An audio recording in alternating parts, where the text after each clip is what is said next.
Hello students, welcome to Bharat Humanities classes. Dear students, today we discuss 30 very important question answer related to NTSC examination and various competitive exams. आज हम 30 अति महत्वपूर्ण प्रश्न जो आपके NTSC exam के लिए तो हैं ही, बल्कि वो दूसरे कॉम्पिटिटिव एग्जाम्स के अंदर भी पूछे जाते हैं. So let us start with question number 1. If it is desirable to establish a presidential form of government in India, the foremost and immediate amendment has to made affecting the. देखिए, if it is desirable to establish a presidential form of government, सबसे पहले तो ये समझिए कि India के अंदर कौन सी फॉर्म ऑफ गवर्नमेंट है, तो वो पार्लियामेंट्री फॉर्म ऑफ गवर्नमेंट है. पार्लियामेंट्री फॉर्म ऑफ गवर्नमेंट हमें कैसे पता? देखिए, ये जो सिस्टम है वो हमने कहाँ से लिया है? ब्रिटेन से लिया है. सबसे पहले मैं आपको बता देता हूँ. और पार्लियामेंट्री फॉर्म ऑफ गवर्नमेंट के अंदर जो हमारे प्रेसिडेंट होते हैं वो वर्क करते हैं like as the queen of Britain. Okay. और इसके अंदर जो प्राइम मिनिस्टर होता है वो real head of the government होता है. प्रेसिडेंशियल फॉर्म ऑफ जो गवर्नमेंट है वो आपके यूएस के अंदर है, जहां पर अभी जो बाइडेन है उस अभी क्या है, वहां के यूएसए के प्रेसिडेंट है और वो सर्वे सर्वा है. इट मीन्स कि प्रेसिडेंशियल फॉर्म ऑफ गवर्नमेंट के अंदर जो real head of the government और द कंट्री होता है वो प्रेसिडेंट होता है.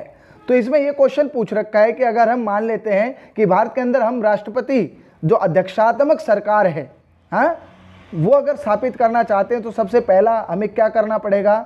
इससे जो अफेक्ट होगा, अगर हम कॉन्स्टिट्यूशन के अंदर क्या करते हैं, अमेंडमेंट करते हैं, बदलाव करते हैं, तो इससे पावर्स ऑफ द एग्जीक्यूटिव, और एग्जीक्यूटिव का जो हेड होता है वो कौन होता है? एग्जीक्यूटिव का जो हेड होता है वो प्रेसिडेंट ऑफ इंडिया होते हैं. तो इनसे उनकी जो पावर्स हैं वो क्या होंगी? अफेक्ट होंगी. इट मीन्स वो इंक्रीज हो जाएंगी. तो ध्यान से समझ में आ गया कि अगर हम presidential form of government India के अंदर एस्टेब्लिश करते हैं तो इमीडिएट जो अमेंडमेंट होंगे वो किसकी पावर को अफेक्ट करेंगे? वो पावर्स ऑफ प्रेसिडेंट और एग्जीक्यूटिव की जो पावर्स उनको क्या करेंगे? अफेक्ट करेंगे. Next question is, any dispute regarding the violation of fundamental rights can be presented. देखिए बच्चों, कोई भी केस अगर आपका वायलेशन ऑफ फंडामेंटल राइट्स, मौलिक अधिकारों के हनन से संबंधित आता है तो आप कहां जा सकते हैं? इन इधर सुप्रीम कोर्ट और हाई कोर्ट. या तो आप सुप्रीम कोर्ट में जा सकते हैं या आप हाई कोर्ट के अंदर जा सकते हैं. और ध्यान से सुन लीजिए किस आर्टिकल के तहत आप जा सकते हैं? Article 32. Article 32 which is called the heart and soul of Indian constitution, and article 32 is known as the right to constitutional remedies. संवैधानिक उपचारों के अधिकार के तहत हम कहां जा सकते हैं? सुप्रीम कोर्ट या हाई कोर्ट की शरण ले सकते हैं in the matter of the violation of fundamental rights. Next question is, who amongst following can be removed with out parliaments resolution. इनमें से ऐसा कौन व्यक्ति है जिसको हम पार्लियामेंट रेजोल्यूशन के द्वारा, प्रस्ताव के द्वारा हटा सकते हैं? तो आपका आंसर होगा governor of a state. Governor of a state. देखिए, जो गवर्नर होता है उसकी अपॉइंटमेंट कौन करता है? प्रेसिडेंट करता है. कौन करता है? प्रेसिडेंट. और मैं आपको एक और बात बता देता हूं कि जो आपका गवर्नर होता है वो एक स्टेट का क्या होता है? कॉन्स्टिट्यूशनल हेड होता है. Next question is, if a question asked by A member of parliament is a stared one, he will get. तो उसको क्या मिलेगा? कैसा आंसर मिलेगा? एक ओरल आंसर मिलेगा. N oral answer. स्टर्ड का मतलब होता है तारांकित प्रश्न. वे प्रश्न जो बिना परमिशन के क्या होते हैं? पूछे जाते हैं. तो उन सभी प्रश्नों का जो उत्तर है वो ओरल आंसर के रूप में मिलता है. नेक्स्ट क्वेश्चन है, according to the provisions of the constitution which one of the following can be abolished. According to the provision of constitution legislative council can be abolished. Next question is, whether a bill is a money bill or not will be decided by. So it is decided by the speaker of the Lok Sabha. ध्यान से सुनिए, कोई भी bill money bill है या नहीं, इसकी decision कौन लेता है? Speaker of the Lok Sabha. Number 1, who is the present speaker of Lok Sabha? Om Birla. और मनी बिल को इंट्रोड्यूस करने से पहले किसका परमिशन लेना जरूरी है? आपके प्रेसिडेंट ऑफ इंडिया का परमिशन लेना जरूरी होता है. Next question is, after the general election a new Lok Sabha is constituted. In its first session, the speaker is elected. Who presides over this first session? तो इसका answer होगा आपका oldest member of the house जो होता है वो क्या करता है? जनरल इलेक्शन जो लोकसभा के बाद पहली बार जब लोकसभा क्या होती है, मिलती है, गठित होती है, तो उस फर्स्ट सेशन की जो क्या होता है कार्रवाई का जो अध्यक्ष होता है वो कौन होता है, जो उसका सबसे ओल्डेस्ट मेंबर होता है हाउस का, उसके द्वारा उसको क्या किया जाता है, प्रिसाइड किया जाता है। नेक्स्ट क्वेश्चन है the Indian parliament comprise of the, तो इंडियन पार्लियामेंट में कौन कौन से हाउस हैं, राज्यसभा है, लोकसभा है और प्रेसिडेंट, क्योंकि बिना प्रेसिडेंट के साइन के कोई भी बिल आपका क्या नहीं बन सकता है, लॉ नहीं बन सकता है। राज्यसभा जिसको अपर हाउस कहा जाता है, लोकसभा जिसको लोअर हाउस कहा जाता है, प्रेसिडेंट को क्या कहा जाता है, constitutional head of our nation. Next question है in the event of the breakdown of the constitutional machinery of any state under which one of the following article can president's rule be imposed. देखिए अगर कोई state के अंदर constitutional machinery fail हो जाती है और उस राज्य के अंदर प्रेसिडेंट रूल लगाया जाता है, राष्ट्रपति शासन, तो किस आर्टिकल के तहत लगाया जाता है, आर्टिकल 356 के तहत लगाया जाता है। It is one of the major emergency power of the president of India. Article 356 is related to the president rule or the constitutional emergency. Article 352 is related with the national emergency and Article 360 is related with financial emergency.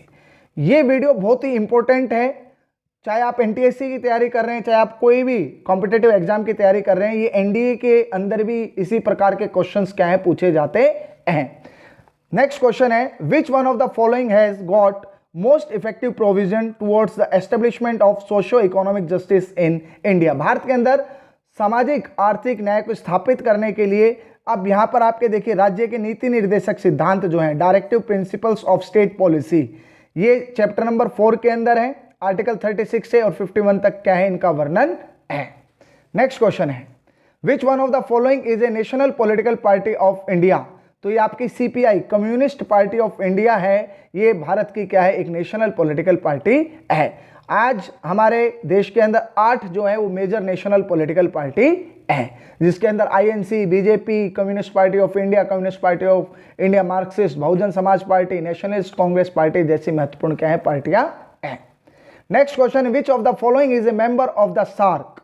इनमें से South Asian Association for Regional Cooperation का सदस्य कौन है, तो आपका answer होगा Bhutan.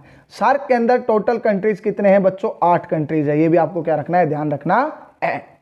Next question है Human Rights Day is observed all over the world every year.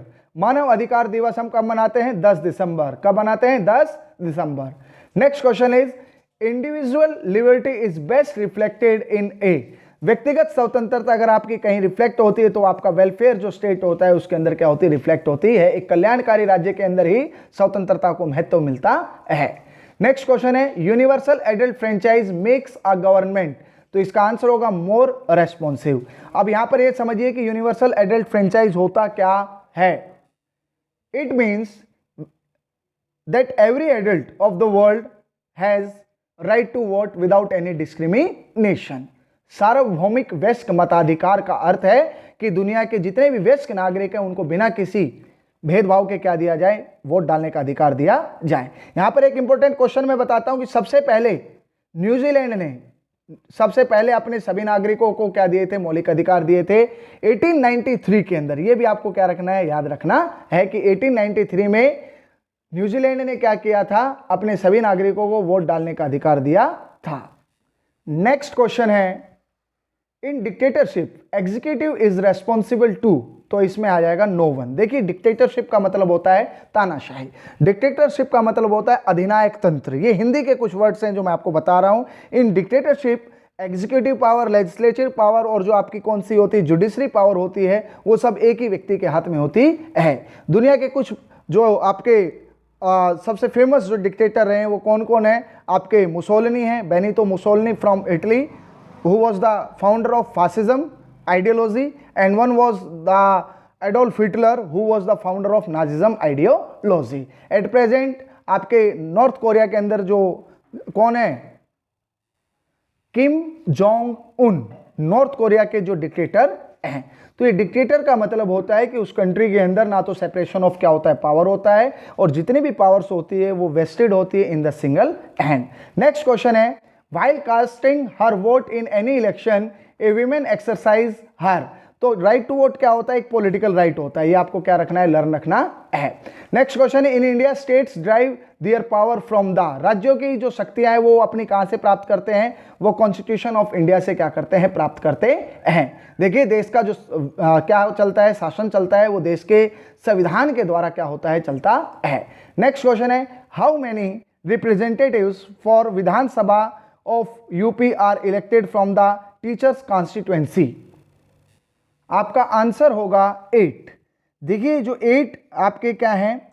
8 teacher constituency जो है ये रिप्रेजेंटेटिव्स होते हैं विधान परिषद के अंदर, जो उत्तर प्रदेश के अंदर चुने जाते हैं। ये मोस्टली पढ़े लिखे लोग होते हैं, ग्रेजुएट क्या होते हैं? लोग होते हैं। नेक्स्ट क्वेश्चन है, for removing the vice president of Indian from his office a resolution is initiated in.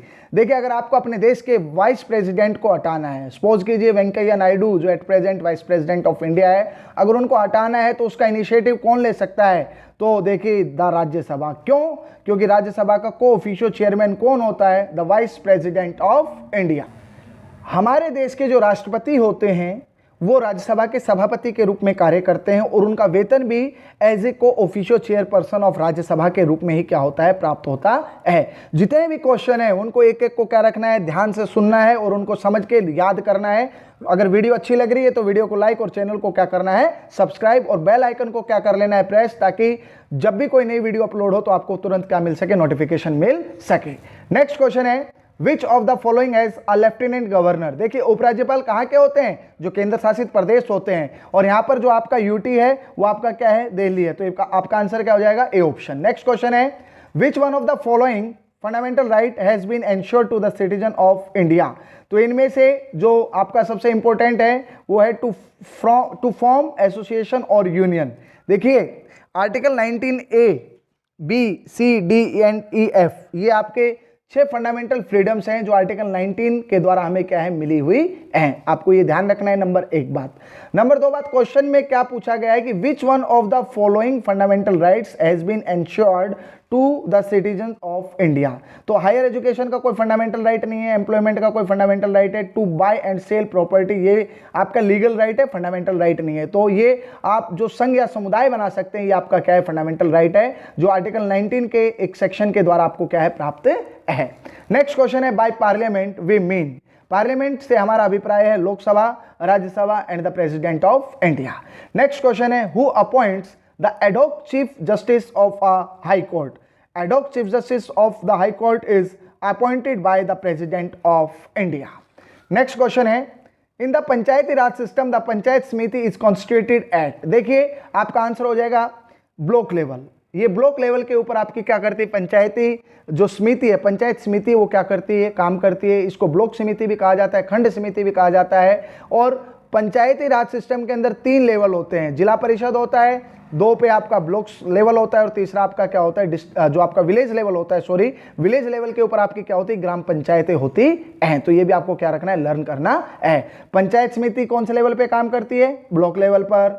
Village level पर आपकी क्या करती है? ग्राम पंचायत। डिस्ट्रिक्ट लेवल पे आपकी कौन सी काम करती है? ये आपको ध्यान रखना है, जिला परिषद। नेक्स्ट क्वेश्चन है, in it is an association established by nature for the supply of men's everyday wants about which Aristotle said this words. तो एरिस्टोटल ने ये जो शब्द कहे थे कि एक ऐसा एसोसिएशन जो नेचर के द्वारा बनाया गया है, supply of men's everyday wants, ताकि मनुष्य की प्रतिदिन की आवश्यकताओं को पूरा किया जा सके। तो किसके बारे में कहा गया है? परिवार के बारे में कहा गया है, फैमिली के बारे में कहा है। एरिस्टोटल, जिनको फादर ऑफ पॉलिटिकल साइंस के नाम से भी जाना जाता है, ये फादर ऑफ बायोलॉजी भी है। Next question is, Indian foreign policy of non alignment stand for. देखिए नॉन अलाइन मूवमेंट। देखिए जो गुट निरपेक्षता की जो नीति है, ध्यान से सुनना है, ये जो नीति है ये दोनों गुटों से अलग रहने की एक नीति है। इसके लिए मैं थोड़ा सा आपको एक डायग्राम के माध्यम से समझाता हूं कि after the end of second world war 1945 के बाद पूरा वर्ल्ड 2 ब्लॉक्स के अंदर क्या हो गया था? डिवाइड हो गया था। जरा ध्यान से सुन लीजिए, एक था ईस्टर्न ब्लॉक, एक था आपका कौन सा ब्लॉक? Western block. ठीक है, eastern block was headed by USSR और western block was headed by United States of America. जरा ध्यान से सुनना है, इसको शीत युद्ध कहा जाता है। 1945 से 1991 का जो ड्यूरेशन है उसको हम किस नाम से जानते हैं? कोल्ड वॉर के नाम से जानते हैं। और इस कोल्ड वॉर के दौरान पूरी जो दुनिया थी वो दो ध्रुवों के अंदर बट गई थी। ठीक है, India got independence in 1947, Bharat देश 15 अगस्त 1947 को आजाद हुआ। अब भारत देश के सामने सबसे बड़ा क्वेश्चन मार्क क्या था कि वो ईस्टर्न ब्लॉक के साथ जाए या वेस्टर्न ब्लॉक के साथ जाए। तो इंडिया ने अपनी एक थर्ड ऑप्शन ढूंढा जिसको किस नाम से जाना जाता है? नेम के नाम से जाना जाता है, नॉन अलाइन मूवमेंट के नाम से जाना जाता है।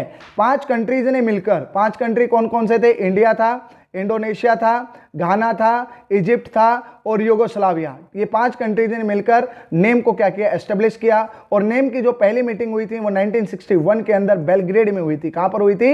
बेलग्रेड। Very important question. और ये बेलग्रेड जो 1961 के अंदर जो आपका फर्स्ट सेशन हुआ था उसके अंदर कितने कंट्रीज ने पार्टिसिपेट किया था? 25 कंट्रीज ने क्या किया था? पार्टिसिपेट किया था। काफी इंपॉर्टेंट क्वेश्चन है। तो जो गुट निरपेक्षता की नीति थी वो दोनों ब्लॉक से दूरी रहने की नीति थी। तो इसका आंसर हो जाएगा non involvement in the power block politics. और वो जो पावर ब्लॉक थे, एक था आपका Warsaw Pact which was formed in 1955 by USSR, एक था आपका जो नाटो था, नॉर्थ अटलांटिक ट्रीटी ऑर्गेनाइजेशन, जिसकी स्थापना हुई थी 1949 में by United States of America. तो non involvement in the power block politics was the major aim of the non-aligned movement.